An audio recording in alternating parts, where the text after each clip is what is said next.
Good morning students. आज हम discussion करेंगे जावा में ऑपरेटर्स के बारे में, और ऑपरेटर्स में आज हम दो ऑपरेटर्स के बारे में डिस्कशन करेंगे, अर्थमेटिक ऑपरेटर और रिलेशनल ऑपरेटर।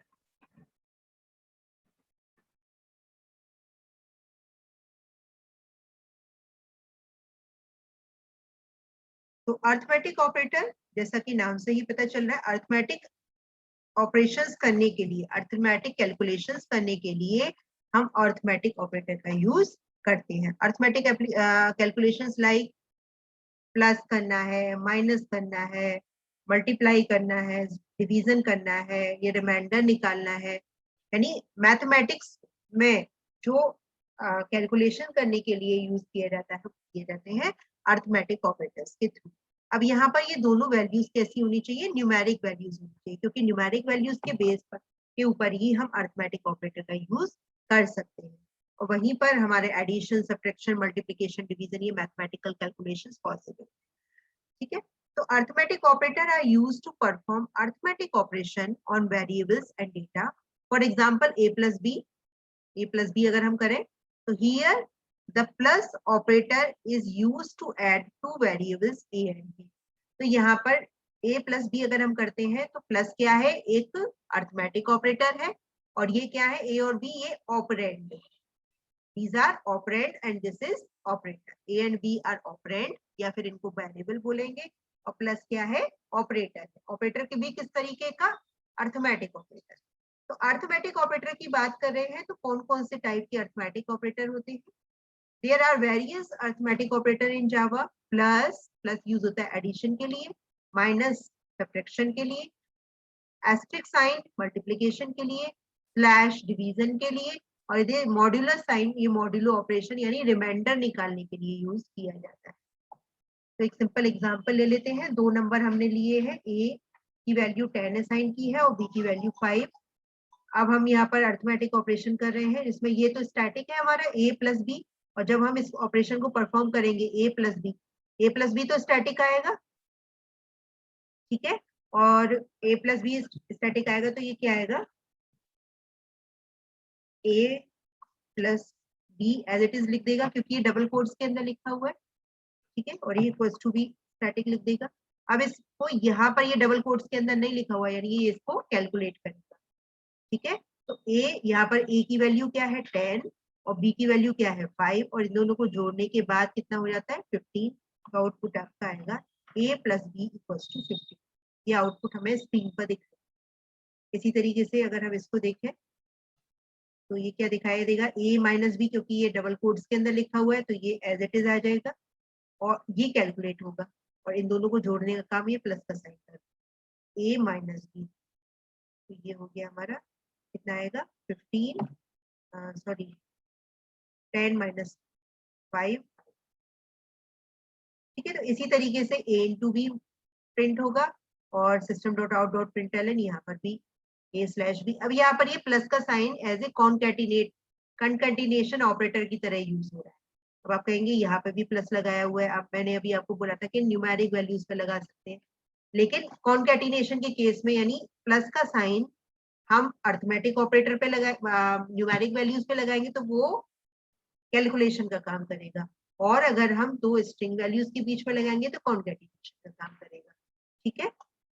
कॉन्कैटिनेशन मतलब दो स्ट्रिंग्स को जोड़ने का, ठीक है। तो ये क्या प्रिंट करेगा? a स्लैश बी, और इसको कैलकुलेट कर देगा, और यहाँ पर करेगा a मॉडुलर b, और ये इसको प्रिंट कर देगा। इसका आउटपुट कैसा आएगा? हमने दिया होगा a प्लस बी 15 आएगा, a प्लस, इसी तरीके से आउटपुट यानी डिस्प्ले प्रिंट होगा a minus b 5, a multiply by b 50, a slash b 2, a को मल्टीप्लाई बाई 2 डिवाइड बाई 2 करे तो जो क्वेश्चन आता है वो 2 आता है, और अगर रिमाइंडर निकाले 10 और 5 का, 5 से डिवाइड करें तो 2 टाइम्स जाएगा, और रिमाइंडर क्या आएगा? 0। तो मॉड्यूलर साइन से यहाँ पर रिमाइंडर निकलता है, रिमाइंडर के लिए 0 है, so this that will be the output। इसको एग्जीक्यूट करके देख लेते हैं।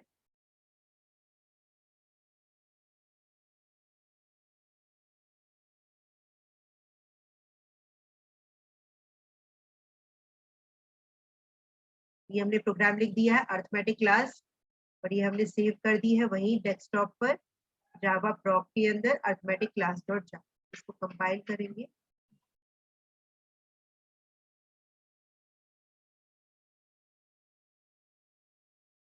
कंपाइल करने के लिए लिखेंगे javac arithmetic class dot java. Root पर आएंगे, पहले जहां पर भी हमने बनाई हुई है फाइल वहां आ जाएंगे कमांड से, उसके बाद लिखेंगे जावा सी और जो क्लास का नाम है डॉट जावा, और लिखेंगे जावा क्लास का नाम आगे है। ठीक है, so this is all about the arithmetic operator. अब हम बात करते हैं रिलेशनल ऑपरेटर। रिलेशनल ऑपरेटर, तो रिलेशनल ऑपरेटर यानी ये जैसे कि रिलेशन बताता है, रिलेशन यानी कि कोई किसी से छोटा है या कोई किसी से बड़ा है या कोई किसी के बराबर है, ये या कोई किसी के तरीके से तरह नहीं है। तो ये एक क्या रिलेशन क्या बताता है, एक कोई एक दो किसी वेरिएबल के बीच में रिलेशन बताता है। तो रिलेशनल ऑपरेटर भी वही करते हैं, ये दो किसी वेरिएबल या ऑपरेंड के बीच में रिलेशंस बताते हैं कि ठीक है। तो relational operator are used to check the relationship between two operands. Operands मैंने बताया ए और बी क्या है, ऑपरेंड्स है, और ये क्या है जो सिंबल लगा हुआ है इसे बोलते हैं ऑपरेटर। अब ये कौन से टाइप का ऑपरेटर है, रिलेशनल ऑपरेटर। ठीक है, तो ये क्या करेगा, ए लेस देन बी, तो ये रिलेशन बता रहा है क्या ए बी से छोटा है। क्वेश्चन है यहाँ पर क्या ए बी से छोटा है, तो ये क्या करेगा, check is a less than b, a is less than b, check is a less than b. तो ये बताएगा क्या ए बी से छोटा है। ए की वैल्यू कुछ भी हो सकती है, बी की वैल्यू कुछ भी हो सकती है। ठीक है, तो हियर अभी कोई वैल्यू इसमें असाइन नहीं है, तो हम कुछ बता नहीं सकते कि ए की वैल्यू क्या होगी, ये ट्रू केस ट्रू होगा या फॉल्स होगा। तो अगर हम देखते हैं यहाँ पर, ये इस तरीके से एग्जाम्पल देते हैं, तो ये कौन कौन से ऑपरेटर होते हैं, इक्वल्स टू, तो ये इक्वल्स टू बताएगा क्या दोनों बराबर है। नॉट इक्वल्स टू बताएगा, ये इस तरीके से लगाते हैं क्या दोनों बराबर नहीं है। Greater than, less than, greater than equals to और लेस देन इक्वल्स टू। ठीक है, तो इस एग्जांपल को देखते हैं। ये हमने क्लास डिफाइन करी है, ये मेन मेथड। अब ये हमने ए की वैल्यू 5 दी है और बी की वैल्यू 10 स्टैटिक पे पास कर दिए। अब ये तो फिक्स आएगा, ए इज, क्योंकि डबल कोट्स में लगा हुआ है, प्लस कॉन्कैटिनेट हो रहा है A and B is this. जो भी हमने डाला है A equals to 5 B equals to this, तो ये आ जाएगा आउटपुट में क्या आएगा, ए इज स्टैटिक है, ए की वैल्यू आएगी यहाँ पर, ये स्टैटिक है और बी की वैल्यू आएगी यहाँ पर। ठीक है, क्योंकि ये डायनामिक वेरिएबल्स है, डायनामिकली कॉल हो रहा है और ये स्टैटिकली कॉल हो रहा है। स्टैटिकली कॉल क्यों हो रहा है, क्योंकि डबल कोट्स के बीच में लिखा हुआ है, राइट। तो इसका आउटपुट क्या आएगा, A is as it is आएगा, A is as it is आएगा। अब प्लस किससे किया हमने, ए से, अब ए की वैल्यू आएगी क्योंकि ये डायनेमिक है, ए की वैल्यू है 5, तो ये 5 आ गया। ठीक है, फिर ये स्टैटिक है, एंड बी इज, तो ये आ गया, and B is as it is. अब बी की वैल्यू आएगी क्योंकि ये डबल कोट के बिना लिखा हुआ है, तो बी की वैल्यू क्या है, 10, तो ये आउटपुट है। पहली लाइन का आउटपुट ये होगा। अब हम पूछ रहे हैं क्या ए और बी बराबर है, तो ए की वैल्यू है 5 और बी की वैल्यू 10, तो ये बराबर नहीं है, तो आउटपुट क्या आएगा, फॉल्स। फिर हम पूछ रहे हैं क्या ए बी के बराबर नहीं है, तो डेफिनेटली है ही नहीं, ए की 5 है बी की 10 है, तो दोनों बराबर नहीं है, तो आउटपुट क्या आएगा, ट्रू। नहीं है पूछ रहे हैं ना, तो हाँ नहीं है, तो ये आउटपुट आएगा ट्रू। क्या ए बी से बड़ा है, ए बी से बड़ा नहीं है, तो आउटपुट क्या आएगा, फॉल्स। ए बी से छोटा है, हाँ ए बी से छोटा है, तो आउटपुट आएगा ट्रू। ए बी के बराबर है या इक्वल है, ए बी के बराबर नहीं है और ना ही ए बी से बड़ा नहीं है और इक्वल भी नहीं है, तो ये आएगा फॉल्स। ए क्या है, 5, ना तो बड़ा है, और बी है 10, तो 5 बी से 5 छोटा होता है ना, तो ए बी से बड़ा नहीं है, ना ही इक्वल। और क्या ए बी से छोटा है, हाँ छोटा है, तो आउटपुट आएगा ट्रू। ठीक है, तो आउटपुट कैसे आएंगे, ए इज 5 एंड बी इज 10, ये तो मैंने आपको बता ही दिया था, इस तरीके से आएगा। और फिर ये केस अकॉर्डिंग इक्वल्स टू नहीं है, तो फॉल्स हो गया। नॉट इक्वल्स टू है, एक दोनों बराबर नहीं है ना, तो ट्रू हो गया। ए बी से बड़ा है, नहीं है। ए बी से छोटा है, हाँ है। ए बी से बड़ा है या इक्वल है, नहीं है। क्या ए बी के छोट से छोटा या इक्वल है, हाँ है। ये आउटपुट आएगा इसका। इसको रन करके देख लेते हैं।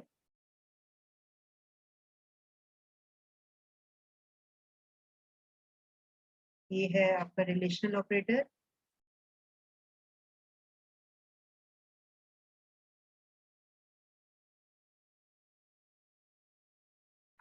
ठीक है, ये हमने यहाँ पर वही सेम प्रोग्राम कॉपी कर दिया।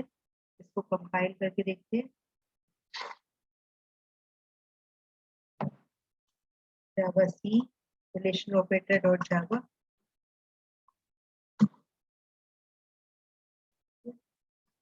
जावा रिलेशनल ऑपरेटर। ठीक है, तो ये आउटपुट आ गया हमारा। A is 5 and B is 10. False, true, false, true, false, true. Yes, so this is all about the relational operator. If you like my video, please subscribe my channel. Thank you so much.